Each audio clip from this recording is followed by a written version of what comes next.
आजचा आनंद भोग. माझं म्हणणं कळलं का? तुम्ही सुखी केव्हा व्हाल? आहे ते आपला आनंदात भोगावं, दुसऱ्याचं बघूनही आनंद मानावा.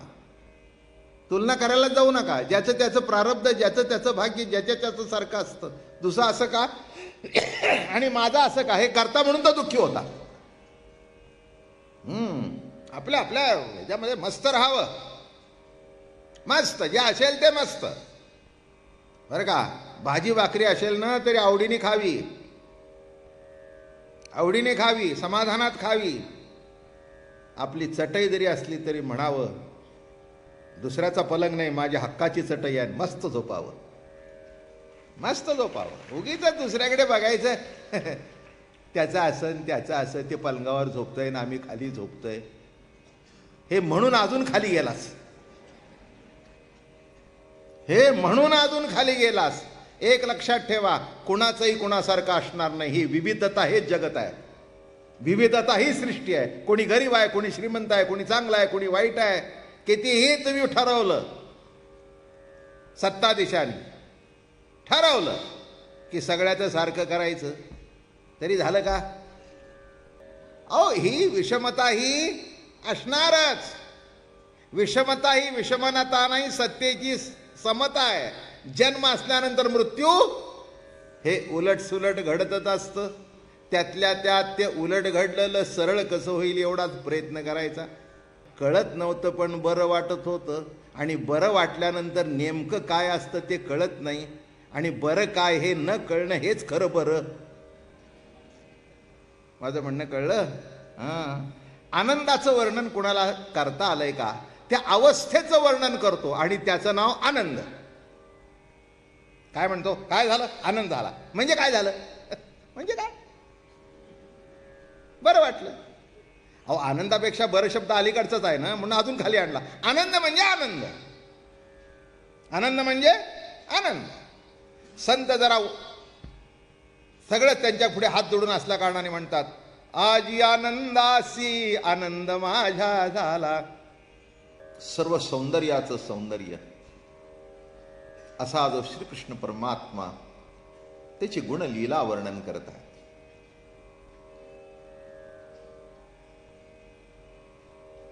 काय जे दिसतं तेच वर्णन करता येतं, जे दिसत नाही त्याच्याबद्दल वर्णनच नाही. त्याबद्दल मौन धरावं लागतं. म्हणून महाराज म्हणाले, मौन गा तुझे राशी नाव. नाही का? साधं त्याच्या रूपाचं वर्णन करताना सुद्धा माऊली म्हणाले, बोले ना बोलू देईना.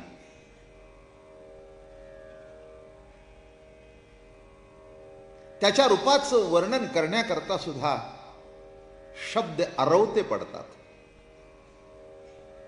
तर स्वरूपाचं कोण वर्णन करणार? पण शेवटी काय आहे,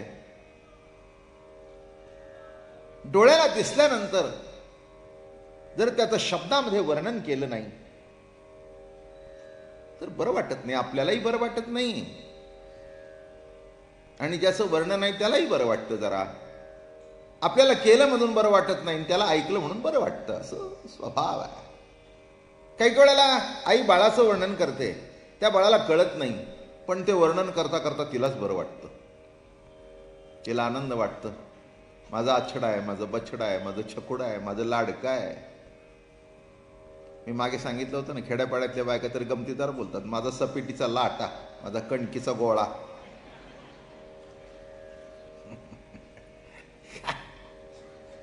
प्रेमात शेणाचा गोळा म्हणत नाही एवढं नशीब. पण शेणाचा गोळा म्हटलं तरी त्याला सुद्धा प्रेमातच मोडलं जाईल. कारण का? काय तिथे काही काय शब्द काय, मी म्हटलं ना, कणकीचा गोळा काय, सपिटीचा लाटा काय, सोन्याचा तुकडा काय काय. हो, आता काय ते शब्द वापरते. या शब्दाचा अर्थ करणं नामे अनर्थ करून घेणं. अर्थच करायचे नाहीत. त्या शब्दातून ते मातृत्व जे प्रगट होत आहे आणि मातृत्व ओसंडून प्रवाहित होत आहे, त्याचा आनंद लुटणं. तसंच संत तर हुशार आहेत, विद्वान आहेत, भाषाप्रभू आहेत, साहित्य सोन्याच्या खाणी उघडणारे आहेत. बरं का. ज्ञानोबरासारखा द्रष्टा पुरुष, इंग्रजीमध्ये त्यांना सियर्स म्हणतात, ज्यांना दिसतं, म्हणजे दिसतं ते आंधळे नाहीत, दिसतं म्हणजे ईश्वरी तत्व ज्यांना दिसतं, सियर्स, द्रष्टे पुरुष. बरं का. मग ते म्हणतात, साहित्य सोनियाची आखाणी, उघडवी देशीयेची अक्षवणी, विवेकवल्लीची लावणी हो देई सिंग, संवाद फळनिदाने, प्रमेयांची उद्याने. काय मजा आहे. प्रमेयाची उद्यान निर्माण करणारी संत. प्रमेय म्हणजे सिद्धांत. बरं का. प्रमेयाची उद्याने अशी बागच्या बाग लावून टाकली त्यांनी, आणि ती पब्लिक बाग असल्या कारणाने तिथे सर्वांना त्या बागेमध्ये जाऊन आनंद लुटता आला. पुण्याचा जसा तुमचा पेशवे पार्क, मुंबईचा आमच्या कमळा नेहरू पार्क किंवा हँगिंग गार्डन, बरं का, त्या गार्डनमध्ये जाता येतं, कोणालाही बाकड्यावर बसता येतं, मुलांना झोपाळ्यावर झोके घेता येतात, घसरगुंडीवर बसता येतं, मुक्तपणाने आनंद लुटता येतो. तसं ज्ञानेश्वरीच्या माध्यमातून, अभंगाच्या माध्यमातून ही उद्यान निर्माण केली भक्तिप्रेमाची. आणि असा हा सुख सोहळा गोकुळामध्ये सुरू झाला. गायी मागील कृष्ण पाऊले, पाहता कर्म करते निसी गेले, आणि अकर्म म्हणता नाही उरले, ऐसे कर्म केले नैष्कर्म. एक उत्कृष्ट अशी ओवी कृष्ण समजण्याकरता. गायी मागील कृष्ण पाऊले, पाहता कर्म करते निसी गेले, अकर्म म्हणता नाही उरले, ऐसे कर्म केले नैष्कर्म. संध्याकाळच्या वेळेला भगवंतानी जेव्हा गाई चारायला जावं सकाळी, आणि संध्याकाळच्या वेळेला अशी गोरज मुहूर्त म्हणतात ना, आपल्याकडे लग्न सुद्धा गोरज मुहूर्तावर होतात, म्हणजे गायींचे रज जेव्हा गावामध्ये उमटू लागतात तो गोरज मुहूर्त. आणि अशा वेळेला सगळ्या गोप गोपिका, जसुमती, रोहिणी, सगळे गोप, वृद्ध गोप, गोपी आणि अशा उभ्या राहायच्या भगवंत येण्याच्या वाटेकडे तोंड करून, डोळे लावून, डोळ्यात हृदय आणून. त्या डोळ्यामध्ये आपलं सर्वस्व आणून ज्याने डोळा दिला त्याला बघण्याकरता ते डोळे उत्सुक होते. आणि पहिल्यांदा अशी धूळ उडावी. गायी मागील कृष्ण पाऊले, अशी धूळ उडावी. धूळ दिसल्यानंतर गायी दिसाव्या, पण कृष्ण दिसू नये.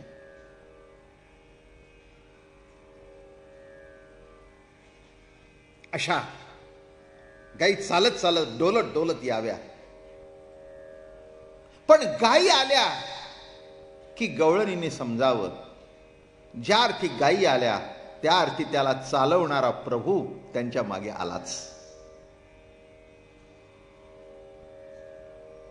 गायीच्या चालण्यावरून, गायीच्या येण्यावरून जर कृष्णाची चाऊल, तसं गोइंद्रजी चालतायत त्याच्या चालीवरून कुणाची चाऊल?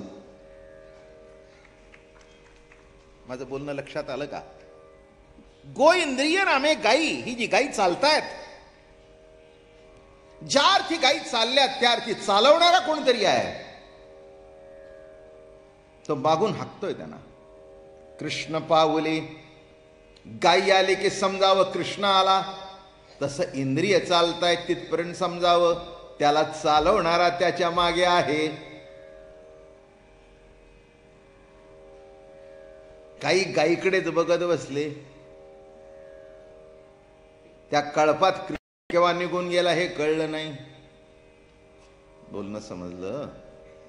काय गाया सुंदर हो, काय त्यांची शिंग सुंदर हो, काय पुष्ट आहे हो, गाईकडेच बघत बसल्या. आणि त्या कळपामध्ये कृष्ण केव्हा, अरे कृष्ण कुठे गेला? ते म्हणले मगाशीच गेला. मग आम्ही कुठे बघत होतो? गाईकडे. तसं आमचं लक्ष इंद्रियावर आहे. काय असणारच, कारण शेवटी त्याला बघायचं सुद्धा इंद्रियानीच, नाही का? इंद्रियावर लक्ष असणं काही चुकीचं आहे असं नव्हे, कारण देहाला सोडून देहातीत जो परमात्मा आहे त्याची प्रतीती येऊ शकत नाही. निर्गुण निराकाराची प्रतीती घेण्याकरता सगुण साकारच पाहिजे. परमात्मा अव्यक्त आहे हे कळण्याकरता व्यक्तच पाहिजे. माझं म्हणणं कळलं का? आईच्या अस्तित्वातून किंवा बाळाच्या अस्तित्वातून आई दिसते, आई कळते, किंबहुना दिसली नाही तरी कळते. एखादं बाळ इकडे तिकडे असं खेळत असलं की नाही, तुम्हाला या गर्दीत आई माहिती नसते, पण ते बाळ एकटं आलेलं नाही एवढंच समजा. या गर्दीत ते बाळ आई इकडे तिकडे फिरतंय, त्याच्या मागे त्याची आई आहे, बरं का? त्याची आई आहे हे बघण्याकरता काही पुरावा लागत नाही. पोथी नको, पुराण नको, कोणाची साक्ष नको.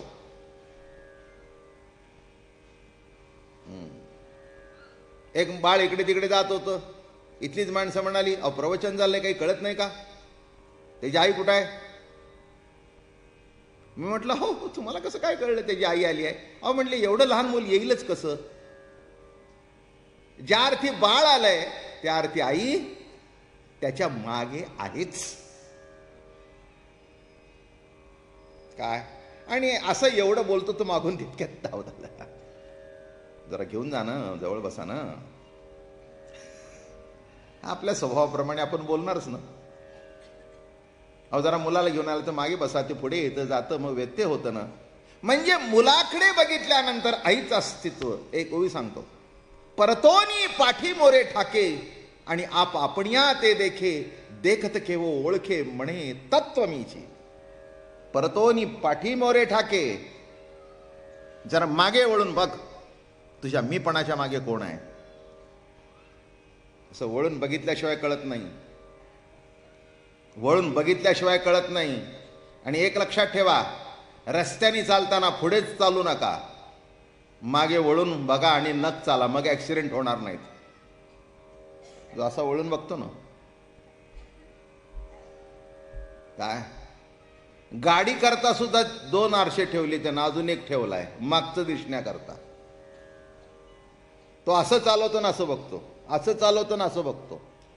मी म्हटलं असं काय बघताय? म्हणलं मागची गाडी बघतोय. काय? तेव्हा तुम्ही पुढे चालताना पुढे चालत नाही, मागून पुढे चालता. आणि जो मागून वळून बघतो त्याचा आयुष्यात ऍक्सिडेंट होत नाही. माझं म्हणणं कळलं का? तसं मागे वळल्यानंतर सत्ता दिसते, मी नाही. मी पणाच्या मागे डोकावून पहा, परतोनी पाठी मोरे ठाके, गाई मागील कृष्ण पाऊले. बर का? गाईवर थांबले. काय गाई, काय दूध, काय कास, काय रंग, काय शिंग. अ शिंग्याला सोनं बसवलंय. केव्हा कृष्ण गेला कळला नाही. मग दुःख झालं. अरे म्हणे ज्याला पाहण्याकरता आम्ही आलो होतो तो दिसलाच नाही. काळजी करू नका म्हणले, उद्या बघा, उद्या बघा. पण एक सिद्धांत सांगतो, दिसू दे नाही तर न दिसू दे. ज्या अर्थी गाई चालतायत, ज्या अर्थी मी चालतोय, त्या अर्थी त्याला गती देणारा कोणतरी आहेच. पण थांबावं लागतं, वाट बघावी लागते.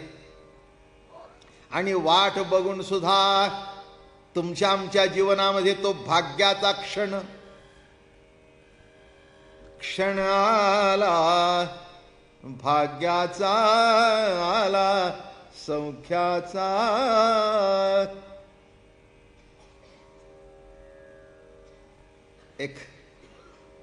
45-50 वर्षापूर्वी हे गाणं या महाराष्ट्रात गाजलं होतं आणि ते गाजवणारे होते मास्तर कृष्णराव. अगदी त्यांची कोणची मैफल असली की शेवटी हे गाणं, क्षण आला भाग्याचा आला सौख्याचा. एक सांगू का, आम्ही दुःखाचा क्षण धरून ठेवतो, पण भाग्याचा एक क्षण धरून ठेवा, आयुष्यभर तुमचं कल्याण होऊन जाईल. आहे की नाही? दृष्टांत देऊ म्हणजे कळेल. एखाद्या बाईचं लग्न होतं एखाद्या श्रीमंताशी आणि 1 सेकंद असतो मुहूर्ताचा. तिच्या जीवनामध्ये एक भाग्याचा क्षण येतो आणि एका क्षणात बरं का बाईसाहेब होऊन जाते. एक क्षण, एक लक्षात ठेवा, मग ती खूप वाढत जाते पुढे. पण तो क्षण तिने धरून ठेवला. त्या क्षणामध्ये त्याला जे सर्वस्व अर्पण करण्याची जी मनोवृत्ती प्रगट झाली ती शेवटच्या क्षणापर्यंत धरून ठेवली. त्या भाग्याचा क्षण धरून ठेवला म्हणून सुख दुःख आली तरी डावलता आली. म्हणून परमार्थामध्ये ज्या दिवशी संगत संगत मिळेल तो क्षण धरून ठेवा. प्रभू प्रेमाची प्रतीती येईल तो क्षण धरून ठेवा. बाकीचं येईल जाईल, पण तो क्षण पक्का असल्यानंतर एक सांगू, चला पुष्कळ सांगण्यासारखा. भाग्याचा क्षण स्त्रीच्या आयुष्यामध्ये उत्कृष्ट पती मिळाला, बरोबर आहे ना? मिळाला चांगला पती, छान चांगलं सुंदर चाललंय. पण योग उलटा, सून नाही चांगली मिळाली.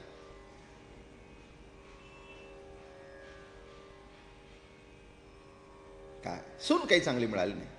आलेल्या दिवसापासून किटकिट सुरू केली. जरा तोंड उतरलं होतं. नवऱ्याने विचारलं, का ग काय चेहरा बिरा उतरला? अहो म्हणे फारच भांडण करते हो.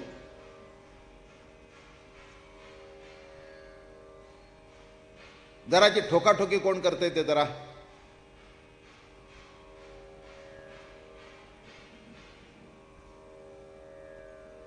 जरा बघ रे बाबा.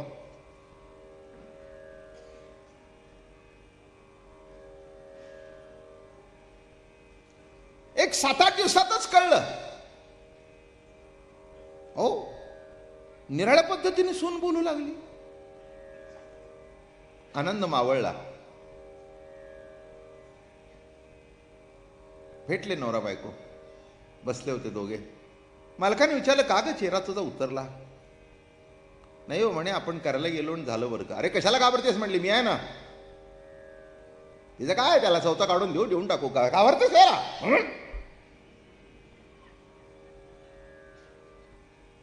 मग तो बोलणं कळलं का? ती काय म्हणली, बरोबर आहे तुमचं, तुम्ही माझ्या पाठीशी असल्यानंतर मी कोणाला घाबरते? बाब्या असू दे आणि त्याची बेबी असू दे, आपल्याला काय करायचंय? मुलगाही आपला प्रिय आहे, ती आपली प्रिय आहे, वैर करायचं नाही. आपल्यापेक्षा मोठा फ्लॅट घेऊन देऊ, पैसे देऊ, झाला ना, आणखीन काय पाहिजे? मी काय म्हटलं, अशी उलट सुलट जीवनामध्ये प्रसंग जरी आले तरी क्षण धरून ठेवलाय. ज्या क्षणाला तिचा तो पती झाला आणि ती पतीची झाली, तो क्षण धरून ठेवला. क्षण आला भाग्याचा आला सौख्याचा, क्षण धरून ठेवला. मग उलट सुलट झालं. तसं ज्या दिवशी पांडुरंगाची भेट होईल, ज्या दिवशी ज्ञानोबा तुकोबाची भेट होईल, ज्या दिवशी वैष्णवांची भेट होईल, तो क्षण धरून ठेवा. संसारामध्ये उलट सुलट येईल, पण संतांचे विचार, संतांची श्रद्धा पक्की असल्यानंतर घाबरायचं कारण नाही. बोलणं कळलं? एवढ्या करताच सांगतोय. हो, आपल्या मालकाला धरून ठेवावं. देहाचा मालक पती आहे आणि सर्व विश्वाचा मालक, जीवनाचा मालक कृष्ण परमात्मा आहे. कोण मालक आहे? ठीक आहे, जरा वर जाऊ. देह पतीला दिला,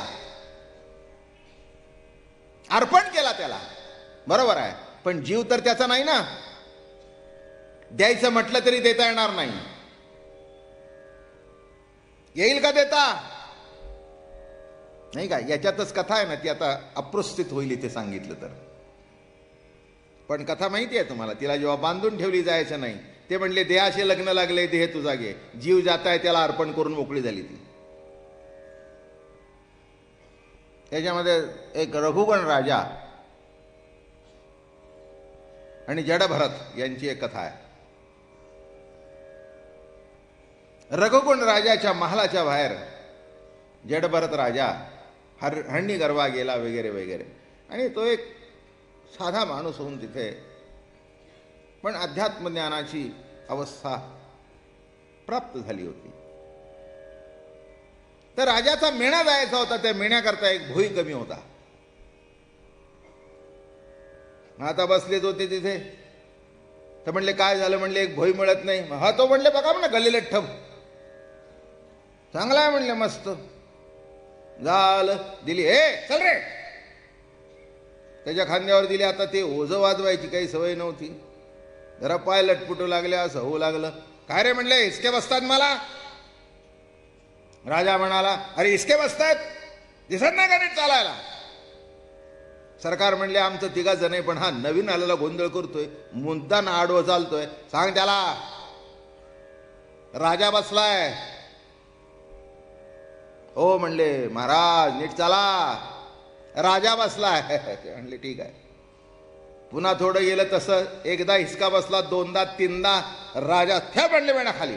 काय समजतोस म्हणाले, फाशीवर देईन, तंगड्या तोडून टाकीन, बेड्या घालीन. अरे म्हणले राजा, काय समजतोस? अरे माझ्या देहाला बेड्या घालशील, पण मी मुक्तच फिरणार आहे. कुणाला बेड्या घालतोस? घाल माझ्या देहाला, घाल माझ्या पायात, घाल माझ्या हातात, पण मला तू कधी अटक करू शकणार नाही. रघुगण राजा जाणता होता. खाली उतरला आणि पाय धरले. म्हणले महाराज, आपण कोण आहात? आणि तिथे उपदेश दिला. मी देह, मी कर्म करता, मी ज्ञाता, मी विषय भोगता, ऐसी जे का देहात्मता दृढ बद्धता ये नाव. मी देह, मी कर्म करता, मी ज्ञाता. आपलं असंच घडलंय. आपल्या हातात काही नाही, पण सगळं मी. माझा देह, माझी बायको, माझं पोरं, मी म्हटलं की अडकलं. व्यावहारिक दृष्टिकोनातून म्हणावं, पण एक विशिष्ट लेवलनी आपण कोण आहोत याची ओळख घ्यावी. ती जर झाली नाही तर मोठा घोटाळा होतो, नाही का? काही झाली नाही तर घोटाळा होतो. मी देह. आता देह आहे का तुम्ही? ब्राह्मण का क्षत्रिय का वैश्य का शूद्र, कोण आहात? हस्ता मलकाला जेवला तो म्हणला, नाम मनुष्यनच दैव एक. ब्राह्मण नाही, क्षत्रिय नाही, वैश्य नाही, शूद्र नाही, कोण आहे? निजानंद रूपहा, निजात्म रूपहा. आता तेवढा हस्ता मलकच निजात्मरूप का तुम्ही सुद्धा? काय त्याला कळलं म्हणून प्रवचनातून उल्लेख, आणि आपल्याला कळत नाही म्हणून आपण प्रवचनाला येतो. फरक कळला काय? तसं रघुगण राजा खांद्यावर मेणा घेतला होता. कुणाला बंधन करतोस? घाल, देहाला बंधन कर, पण तू मला बंधन करू शकणार नाहीस. खरंच आहे की देहाला जरी बंधन झालं तरी मन कुठे जाऊ शकतं? बुद्धी कोणत्याही गोष्टीचा विचार करते. हे तुरुंगात राहणारी मंडळी तुरुंगात राहून बाहेर पडायचा डाव करतात. आता हे कशाने करतात? देहाला जर बंधन आहे, पायात जर बेडी आहे, तर बाहेर पडायचा विचार म्हणजे बुद्धीने पहिल्यांदा बाहेर अगोदर पडतो आणि नंतर देह बाहेर काढतो. म्हणून लक्षात ठेवा, देह दिसतो पण त्याला चालवणारा कोणतरी आहे. गाई मागील कृष्ण पावले, जरा मागे वळून बघ. परत होनी पाठी मोरे, देहाच्या मागे बघ, मीपणाच्या मागे बघ. बर का? हात उचलतोय पण हात उचलणारा कोणीतरी आहे, त्याच्या मागे बघ. मागे बघ. मागे बघितल्यानंतर कर्तृत्व, ज्ञातृत्व, विकार, लोभ, दंभ सगळा संपून जाईल. असंच असतं. मागे वळून बघितलं. एक दृष्टांत देऊ का? खोडकर दृष्टांत आहे. खोडकर आहे अगदी, म्हणजे सांगून. एक बाई भाजी बाजारामध्ये भाजी विकत घेत होती. अशी वाकली होती खाली, आणि एक आला ना, असा धक्का मारला तिला. धक्का मारल्यावर अशी चवतळली, खाली वाकली होती, चप्पलच काढली. चप्पल काढली आणि अशी भिरकवणार. मागे वळून बघतोय तर तिचा नवराच.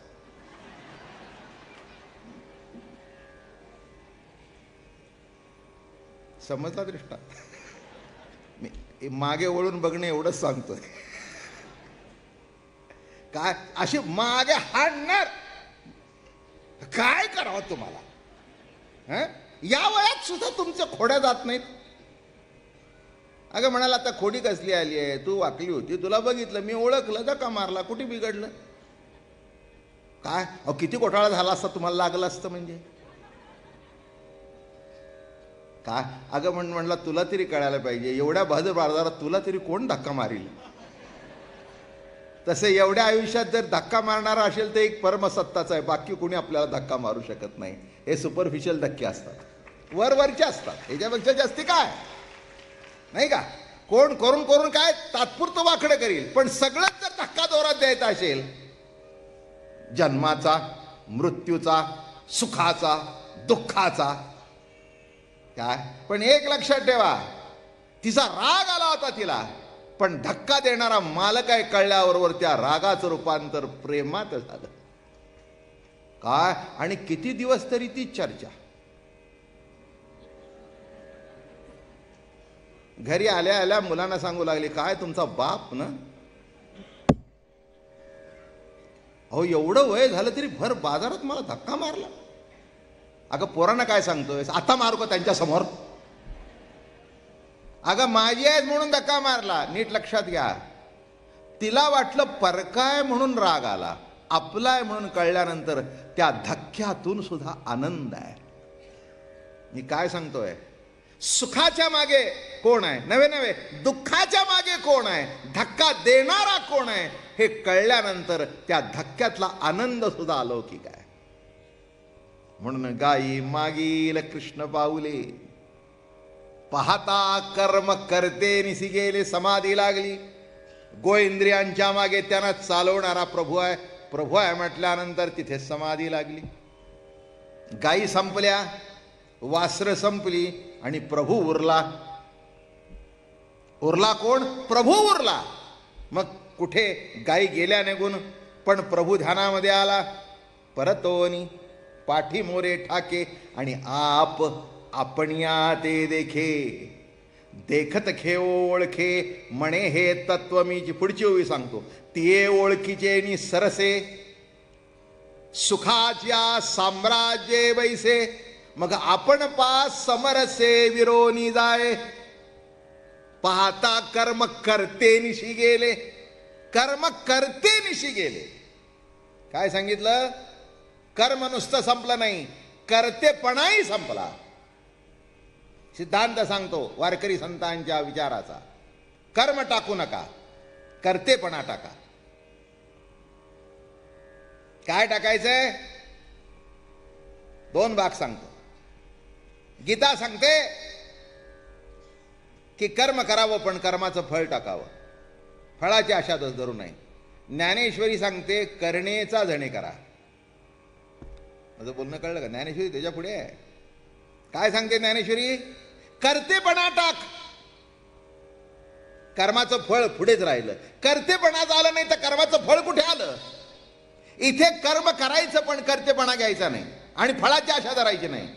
एक लक्षात ठेवा, हे सांगायला जितकं सोपं आहे तितकं अवघड आहे. एक सांगतो कसं. कर्म करायचं आणि फळाची आशा धरायची नाही म्हणजे काय? हा, फळाची आशा म्हणून, आशा होती म्हणून तर युद्ध करायला लावला ना. काय मला देव सुद्धा असंच काहीतरी बोलतो बरं का. मला सांगा तुम्ही, फळाची जर आशा नव्हती तर एवढं त्याला मोहग्रस्त अर्जुनाला धनुष्य बाण देऊन आणि त्यांची बाजू जी घेतली ते हरवण्याकरता घेतली का? फळाची आशा होतीच ना, नाही कशी म्हणता?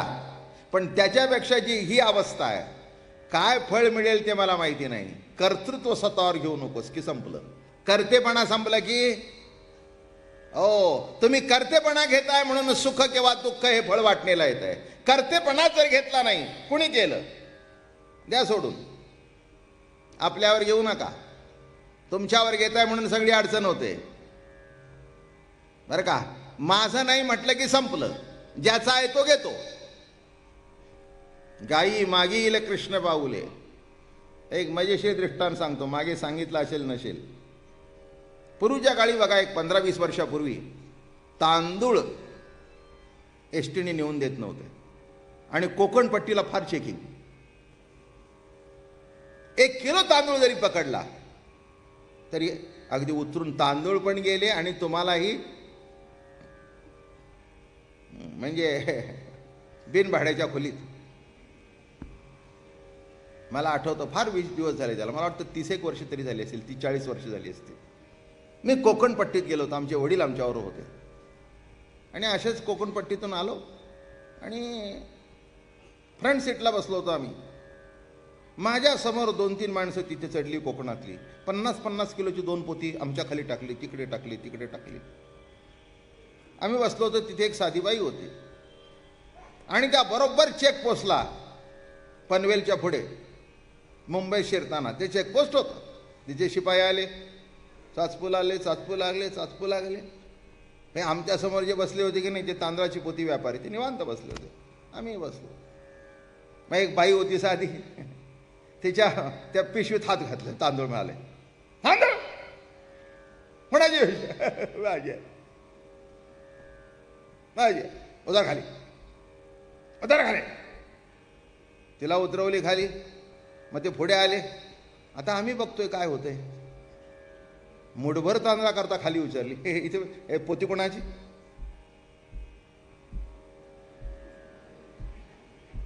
पोती कोणाची? पोती कोणाची? आम्हाला विचारलं. म्हटलं हो काय, आमचा काही संबंध नाही, आमचा बघा वर म्हटलं विणा आहे.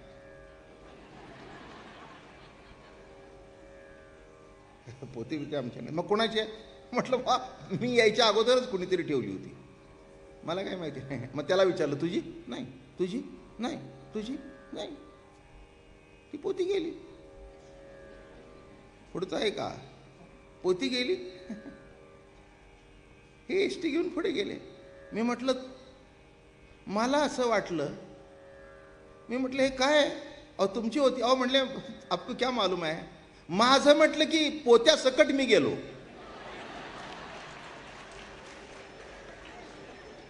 ती बाई बघा कशी एडी आहे म्हणले. नुसतं 5 किलो माझा आहे म्हटल्यावर ती गेली आणि पोती गेली. आम्ही रोजचे धंदेवाईक आहोत, महिन्यात एकदाच पकडतात. फक्त म्हणायचं काय, माझं.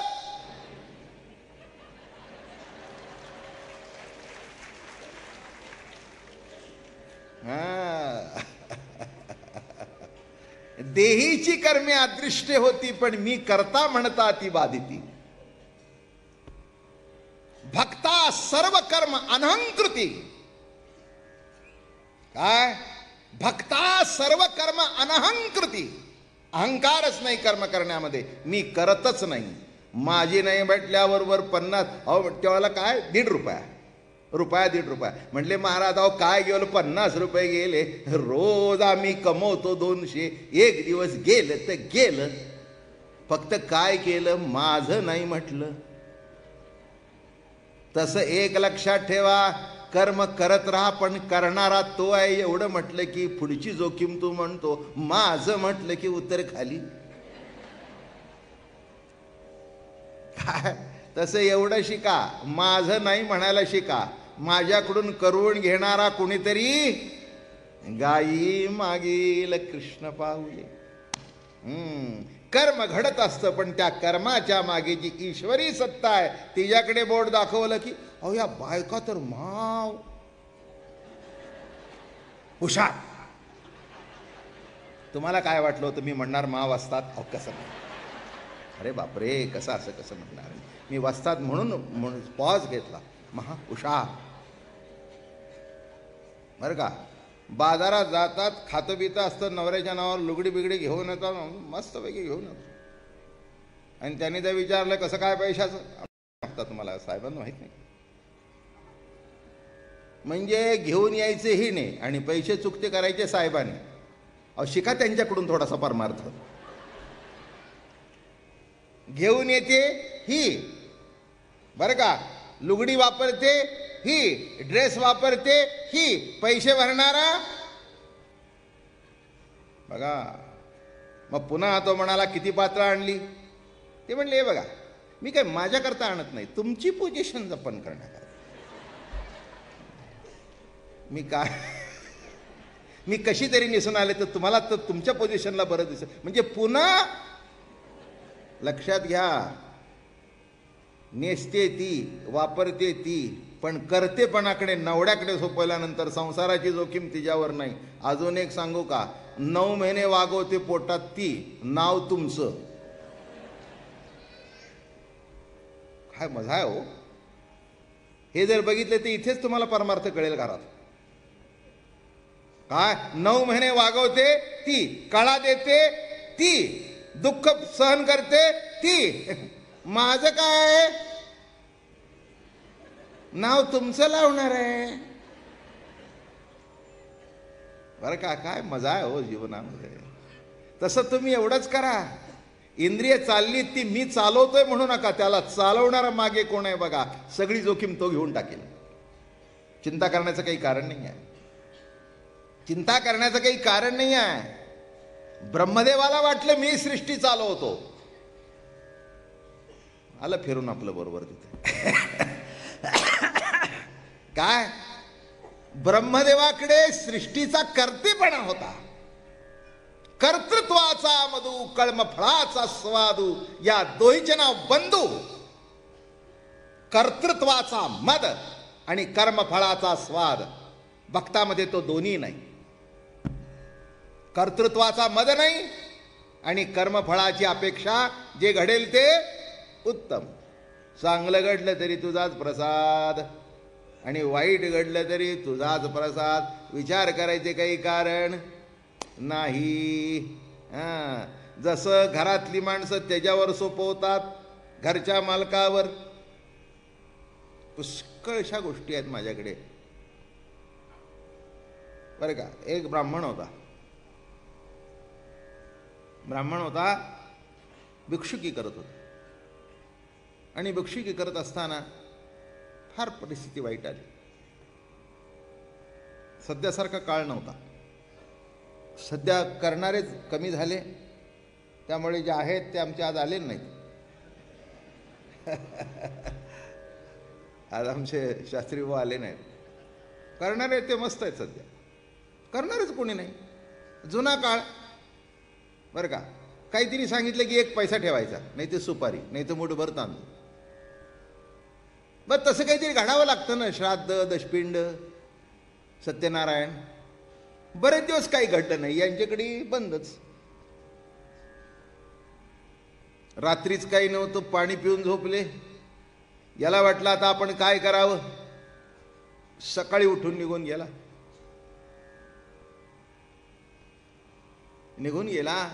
कसं पोरांना तोंड दाखवू, कसं बायकोला तोंड दाखवू. पोरं म्हणतील द्या, बायको म्हणतील द्या, काय करू यांच्याकरता.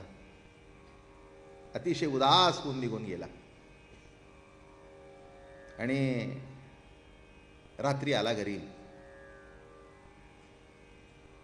निवांत ती मुलं 2-3, बायको झोपले होते. त्याला वाटलं काय आहे, आपण सकाळपासून गावाच्या बाहेर फिरतोय, वणवण ही झोपलीत. मग त्याच्या मनात आलं, मग बायकोला थोडंसं उठवलं. अगं म्हणे तुम्ही एवढे झोपलात कशी, मला झोप नाही. नाही म्हटले, तुम्हाला झोप नाही म्हणूनच आम्ही झोपलो. माझं बोलणं कळलं का. तुम्ही आमची काळजी करताय, मग आम्ही कशाला करावं. आम्ही पाणी पिऊन झोपलो. आमची खात्री होती की तुम्ही काहीतरी घेऊन येणार, रिकाम्या हाताने येणार नाही. तो म्हणाला, परमात्म्या मरक्या बायकोचा माझ्यावर एवढा विश्वास आहे, माझा तुझ्यावर का असू नये? का तुझ्यावर असू नये? का तुझ्यावर मी विश्वास ठेवू नये? या बाईचा मालक मी आहे, पण माझा मालक तू आहेस. हे माझ्या वाटणीला आज दुःख का आलं? तर संसाराचा कर्तेपणा मी माझ्याकडे घेतला म्हणून. तुझ्यावर जर सोपवला असता तर हे प्रश्न, आणि तिथेच प्रश्न मिटला. कोणीतरी हे असं कल्पना त्याच्या डोक्यात यायला, आणि कोणीतरी आला. अहो म्हणाले, ब्राह्मण बुवा, आजच आमच्या घरातलं धान्य आलं, ते घेऊन यायचं होतं 2 दिवसापूर्वी, पण वेळ मिळाला नाही, राहू द्या तुमच्या घरात. त्याचे डोळे भरून आले, कंठ सद्गती झाला. खरंय रे प्रभू, तुझी आठवण झाल्याबरोबर तू सगळी चिंता निवारण केलीस. चिंता ते पळाली गोकुळा बाहेरी, प्रवेश भीतरी केला देवे. जी चिंता होती ती चिंता मिटली, पण त्याचं स्मरण करायला पाहिजे. ब्रह्मदेवाच्या ठिकाणी अहंकार निर्माण झाला. सृष्टी मी निर्माण करतो, आणि हा जर माझा बाप आहे तर हा काय, तो बायकांचे पदर काय धरतो,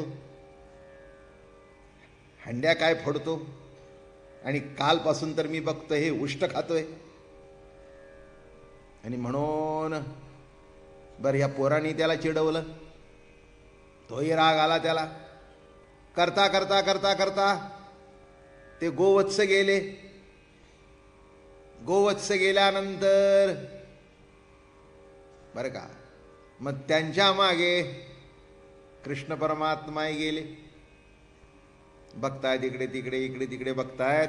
महाराज म्हणाले, गोवत्स गोपाळ. आणि तिथे काय केलं गंमत, हा ब्रह्मदेव त्यांना दोघालाही घेऊन गेला. परमात्म्याला काही कळेना. या झुडपाच्या मागे बघ, तिकडे बघ, तिकडे बघ, तिकडे बघ, तिकडे बघ. मग एकदम लक्षात आलं, हे काम एवढं धास्टर्याने करणारा आपलंच पोटचं आहे. काय लक्षात आलं? एखाद्या मोठ्या माणसाच्या, एखादा मंत्री सत्ताधारी असेल आणि त्याच्या घरात जर गडबड झाली तर समजावी ती त्याच्या घरातल्यानीच केली. बाकीच्याचं कोणाची काही हिंमत असते का एवढा? आता मोठे एवढं संरक्षण करण्याचं काही कोणाची हिंमत आहे का? समजावं हे घरातल्याच. तसं देवाने ओळखलं. थोड्या वेळातच लक्षात आलं, हे म्हणले कारस्थान दुसरं कोणाचं नाही, आपलं जे 4 तोंडाचं पोर आहे त्याचंच आहे, हे त्याचंच हे काम आहे. असू द्या असू द्या म्हणले, बापाची परीक्षा बघतोय. आता हे काही योग्य आहे का? पण काळ असा आहे बाबांनो, वाईट वाटून घेऊ नका. अनादिकालपासून हेच चाललंय. तुम्हाला असं वाटतं काय, प्रत्येक जण मनुष्य सध्या म्हणतो ना, सध्याचं काही खरं नाही हो. आमच्या वेळेला निराळं होता, पद्याची पोरं बिघडली. आता हे मूळचंच पोरगं किती बिघडलंय ते बघा की. तुमची त्या मनाने फारच बरी. हे ओरिजिनल पोर ज्यांनी तुम्हाला निर्माण केलं ते किती बिघडलंय ते बघा. ते किती बिघडलं, ते गोपाळ वत्स गायी सगळ्या चोरून नेल्या. किती हिंमत होती बघा. आता ते कर्तृत्व तसंच होतं. मोठ्याचाच मुलगा असल्या कारणाने कामगिरी सुद्धा मोठीच वर्गा. आणि देवाने ओळखलं. देवाने ओळखल्यानंतर गायी वत्स गोपाळ केलीसी निर्माण न लगाता क्षण. देवाने बघितल्या बरोबर एका क्षणात जसं होतं तसं निर्माण केलं. याच्यातलं काय गंमत आहे माहिती आहे का तुम्हाला? हे काही सोपं नाही. निर्माण केलं नाही, पुढे सांगतो. सर्व रूप देवानी ती धारण केली, निर्माण नाही केलं. हे वैशिष्ट्य या कथेतलं. सर्व रूप त्यांनी धारण केली. तसंच रूप, स्वरूप तसंच, स्वभाव तसाच, स्वर तसाच, रंग तसाच, आकृती तशीच, चिन्ह तसंच, वस्त्र तसंच, आभूषण तसंच, चाल तसेच, दोष तसेच, गुण तसेच, रुची तशीच, अरुची तशीच, सर्व जसेच्या तसं. किती सांगितलं मी तुम्हाला? सगळं जसंच्या तसं. एखाद्या गोपाळाच्या हातातली काठी वाकडी होती, त्याच्या हातात वाकडीच आहे. रूप तसंच, उंची तशीच, घरातून बाहेर पडताना घोंगडं फाटलेलं होतं तर फाटलेलंच. इतकी काही साधी गोष्ट आहे का मंडळी? नाही का? हे आपलं कथा सांगायची म्हणून बरोबर आहे. आम्हाला अजून नाटकात सुद्धा तसं भाग घेता येत नाही. काय नाटकात तरी करता येतं का? नाही. आपण म्हणतो पार्ट चांगला केला बस, पण तसं काही करता येतं का? नाही नाही. आता साध्या नटाची सुद्धा, आता या महाराष्ट्रामध्ये बालगंधर्व सारखा नट झाला नाही, महान नट वादातीत. मग अनेकांनी बालगंधर्वासारखी गायकी करायची प्रयत्न केला, असे गायले असतील, पण बालगंधर्व तो बालगंधर्वच. त्यांच्यासारखा आवाज, त्यांच्यासारखं दादा, त्यांच्यासारखं लुगडं नेसणं ते त्यांच्यासारखंच नाही का? त्याचं अनुकरण थोडक्यात करता येईल, पण एक लक्षात घ्या, इथे कसं घडलं त्याच्या जवळपास जाता येईल, पण याच्यापेक्षा जास्ती नाही. एक सांगू का? ज्याचा त्याचा आवाज देवानी स्वतंत्र दिलेला आहे, तो कोणी कोणासारखा अगदी मिमिक्री आर्टिस्ट असला तरी म्हणतात अगदी काय ओ काय. आता मध्ये आचार्य अत्र्यांची वगैरे मिमिक्री जोरदार करायची, ठीक आहे, पण तस आचार्य अत्रे ते आचार्य, पंडितजी ते पंडितजीची कोणी गेली, तसा तो आवाज, तसा तो बाज, ठीक आहे, तेवढ्यापुरतं.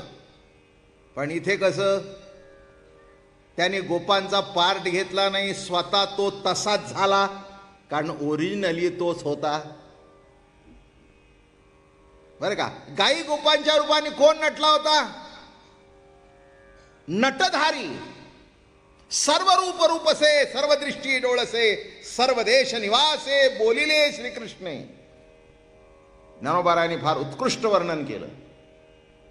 18व्या अध्यायामध्ये सहज बोलताना बोलून गेले माऊली. कोण बोललं सांगू? सर्व रूप रूपसे, सर्व रूप ज्याच्यात आहेत आणि ज्याच्यातून ही सगळी रूप प्रगट झाली. सर्व रूप रूपसे, सर्व दृष्टी डोळसे, सर्व देश निवासे, बोलिले श्रीकृष्णे. त्यामुळे सुताचा फरक नाही, नाक तसंच. गंमत म्हणून सांगतो, एकाला सर्दी झाली होती, नाक वाहत होतं, घरी होताना त्याचंही वाहतच होतं. मी अतिशयोक्ती सांगत नाही, इतकं अनुकरण, इतकं परफेक्ट. काठी तीच, घोंगडं तेच, जाळं तेच, चप्पल तीच, सगळं तेच, उंची तीच. अहो इतकी उंची की कुणालाच कळलं नाही. तुम्हाला सांगू, इतका तो नटला आणि स्वतःच खुश झाला. बरं का? स्वतःच खुश झाला. बरं का? सगळ्याची रूपं बघितली, खुश झाला मोठा. गोवत्स गोपाळ केलीसी निर्माण, न लागता क्षण परीक्षिती, पूर्ववत सर्व न्यून काही नोहे, न करी आश्चर्य मना माझी. अरे राजा परीक्षिती, मनामध्ये आश्चर्य करू नकोस. इच्छा मात्रे करी ब्रह्मांडाच्या कोटी, त्यासी काय गोष्टी अपूर्व आहे. शुक महामुनी सांगतायत, अरे राजा, नुसत्या संकल्पाने विश्वाची रचना करतो, तर त्या गोकुळातले तेवढे गोपाळ आणि गाई वत्स विशेष काय सांगतोस. ब्रह्मा सायंकाळी जाती गोकुळाभितरी, आपुल्या आल्या परी घरी सर्व, आणि संध्याकाळी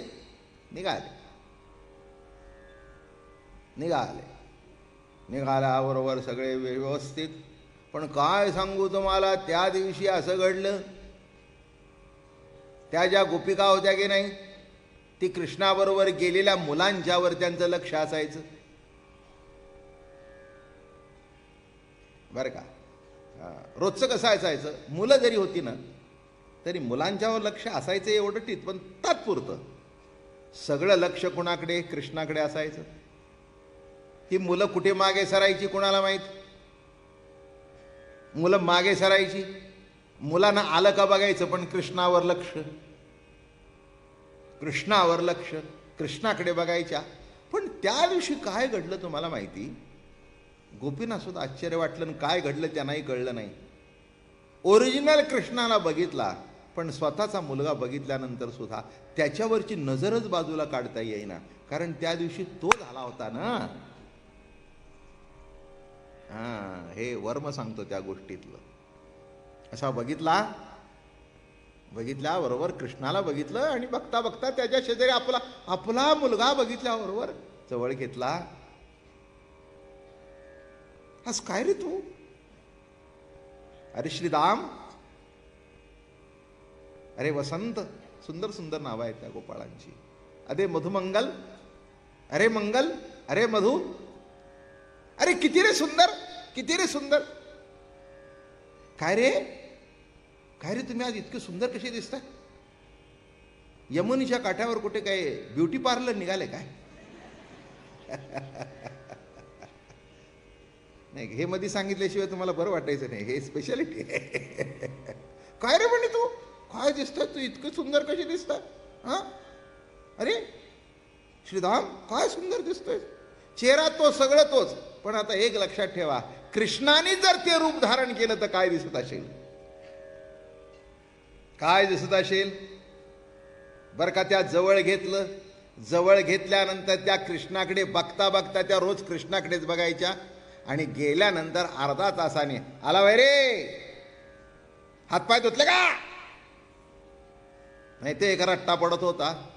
आज कृष्णाला पहिल्यांदा बघितलं आणि जे दुसरं मुलाला बघितलं, त्या मुलांच्यावरचं चित्त हल्लं नाही, कारण मुलगा दुसराच नव्हता. एक लक्षात घ्या, याचे भेटी लागी वृत्ते उपवास, जन्म जन्मांतरी बहु केले सायास. जन्म जन्मांतरापासून सायास केले होते.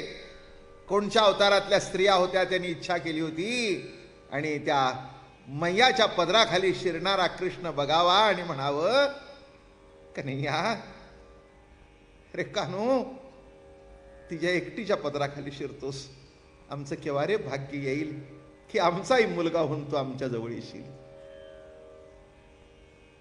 कृष्णा, कन्हैया, मैयाचं भाग्य थोर आहे. मग दुसरी सखी जवळ बोलल्यानंतर, अगं जाऊ दे ग, नको त्याचा विचार करतोस, याला आपल्याला डोळ्याने बघायला मिळतो, हे काय कमी भाग्य आहे का? कमी भाग्य आहे का? अगं एवढा मोठा अनंत कोट ब्रह्मांड नायक, एक सांगतो, दुसऱ्याचं चांगलं बघून बघायला मिळालं तरी त्याच्यात आनंद मिळावा. आपल्याला काय मिळत नाही म्हणून रुष्ट होऊन बाहेर पडू नका. एखाद्या मोठ्या माणसाच्या लग्नाला गेला ना, ते तिथला आनंद भोगा, तिथलं आईस्क्रीम खा, तिथलं 1000 रुपयाचं ताट खा. ताट खाऊ नका.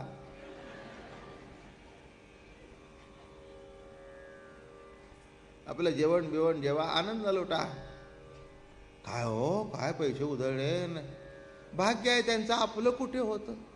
आळूची भाजी आणि बटाट्याची भाजी, आणि 2-2 भजी वाढली होती.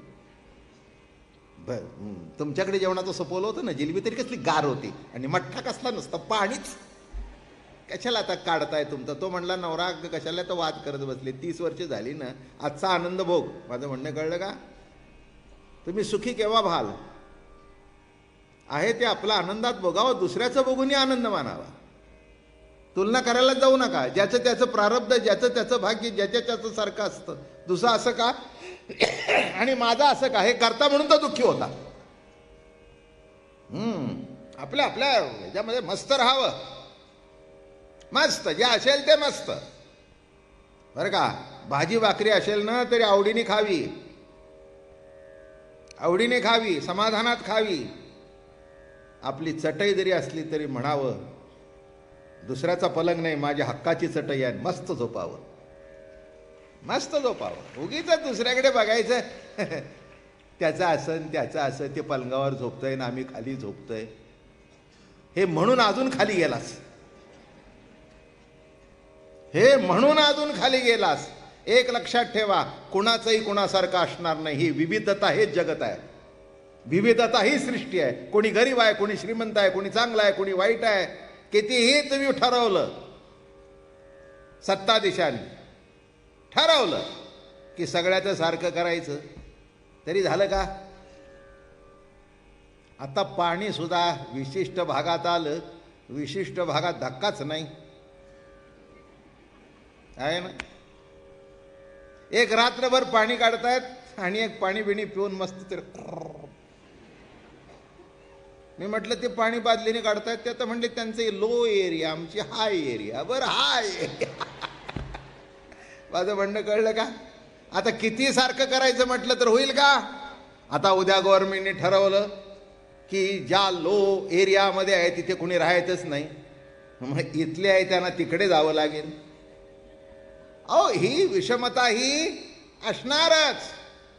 विषमता ही विषमता नाही, सत्तेची समता आहे.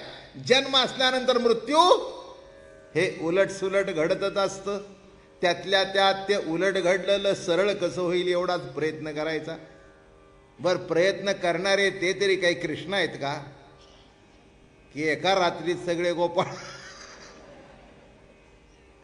ते सुद्धा काल गावात आमच्या शेजारीत राहत होते, आत्ता या 2 वर्षात वर गेले. पुन्हा खाली केव्हा येतील कोणा, अहो काय कोणाला सांगतायत? वस्तुस्थिती आहे ही, नाही का?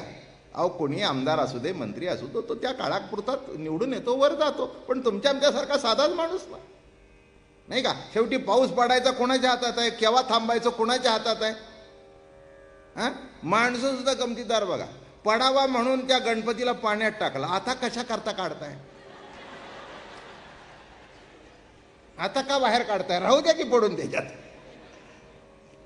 किती लक्षात घ्या, ईश्वरी सत्तेचं ही घटना अशी आहे. कृष्ण तर कृष्णच. कशा करता सांगतो, इतका आनंद झाला, इतका आनंद झाला त्या स्त्रियाने जेव्हा ती मुलं घेतली. हो गोड वाटतोय. अशी म्हणते, काय ग माझा नातू गोड दिसतोय. अगं दिसायचंच बाई गोड. गोड नाही दिसणार तर का दिसणार नाही? अगं आज तो तुझा नातू नाही, वरचा वेश नातवाचा आहे, पण आतून सर्व सुखाचं आगर जो आहे तो परमात्मा त्याच्यात प्रगट झालेला आहे. आणि काय सांगू तुम्हाला, गाया ज्या आल्या, हो हो हो हो हो हो, त्या आपल्या वत्सांच्याकडे धावत धावत धावत धावत धावत आल्या. सगळ्यांना कळे ना हे काय, कोणालाच काही कळे ना. कळत नव्हतं पण बरं वाटत होतं, आणि बरं वाटल्यानंतर नेमकं काय असतं ते कळत नाही, आणि बरं काय हे न कळणं हेच खरं बरं. माझं म्हणणं कळलं? हां, आनंदाचं वर्णन कोणाला करता आलंय का? त्या अवस्थेचं वर्णन करतो आणि त्याचं नाव आनंद. काय म्हणतो? काय झालं? आनंद झाला. म्हणजे काय झालं? म्हणजे काय? बरं वाटलं. अहो आनंदापेक्षा बरं शब्द अलीकडचाच आहे ना, म्हणून अजून खाली आणला. आनंद म्हणजे आनंद, आनंद म्हणजे आनंद. संत जरा सगळं त्यांच्या पुढे हात जोडून असल्या कारणाने म्हणतात, आजी आनंदासी आनंद माझ्या झाला. एक सांगू का? अजून एक निरोप बारायचं आहे, मग पूर्ण करतो. मुलाला बघितल्यावर आनंद वाटत होता. आज काय घडलं कळलं का? आज विशेष आनंद का? नित्यानंदा पुढे आनंद तो कोण? आणि याच्याबद्दल उद्या सांगीन. राधा रमण हरी गोविंद राधे.